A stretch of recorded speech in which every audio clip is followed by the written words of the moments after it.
তো তোমরা অনেকেই জানো আমরা রিসেন্টলি নিকো পার্ক গিয়েছিলাম। সেখানে দুপুরে তেমন কিছু খাওয়া হয়নি বলে আমাদের প্রচন্ড খিদে পাচ্ছিল। তাই আমরা বেরিয়ে চলে আসি একটা রেস্টুরেন্টে খাওয়া দাওয়া করতে। আর রেস্টুরেন্টের অ্যাটমসফিয়ারটা দেখেই বুঝতে পারছো যে আমরা কোনো বাঙালিয়ানা রেস্টুরেন্টেই খেতে গেছি।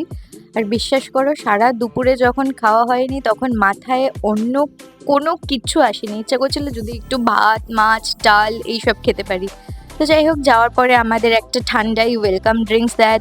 আর সত্যি বলতে এত গরমে ওটা দরকারও ছিল। আর সামনেই যেহেতু পয়লা বৈশাখ, তোমরা অনেকেই এইরকম টাইপের বাঙালিয়ানা রেস্টুরেন্ট খুঁজেই থাকো, ভাবো যে কোথায় যাবে একটু বাঙালিয়ানা রেস্টুরেন্টে খেতে পারবে।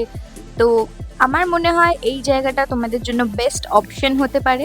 যাই হোক, তোমাদের সাথে কথা বলতে বলতে আমাদের খাওয়ারও চলে এসছে। তো আমরা স্টিম রাইস নিয়ে নিয়েছিলাম, তার সাথে মুগের ডাল।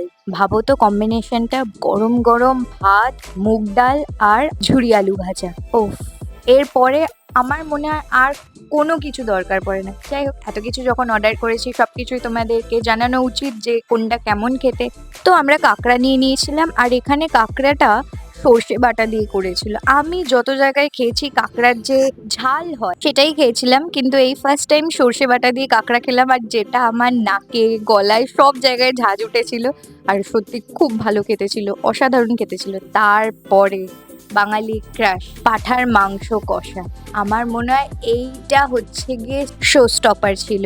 এটা যখন এনে রাখলো না, এটার যা গন্ধ চারিদিকে হয়ে গেছে, গন্ধেই যেন পেট ভরে গেছে, এত সুন্দর গন্ধ ছিল। আর গ্রেভিটা মারাত্মক খেতে ছিল, সব কিছু ব্যালেন্স ছিল।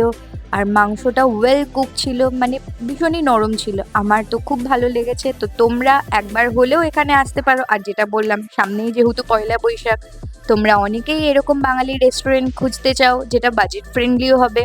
রেস্টুরেন্টের নাম হলো কলকাতা রেট্রো। ডেসক্রিপশন বক্সে আমি এর প্রপার অ্যাড্রেস লিখে দেবো। ভিডিও ভালো লাগলে একটা লাইক, কমেন্ট, সাবস্ক্রাইব করো। দেখা হচ্ছে পরের নতুন কোনো ভিডিওতে। টাটা।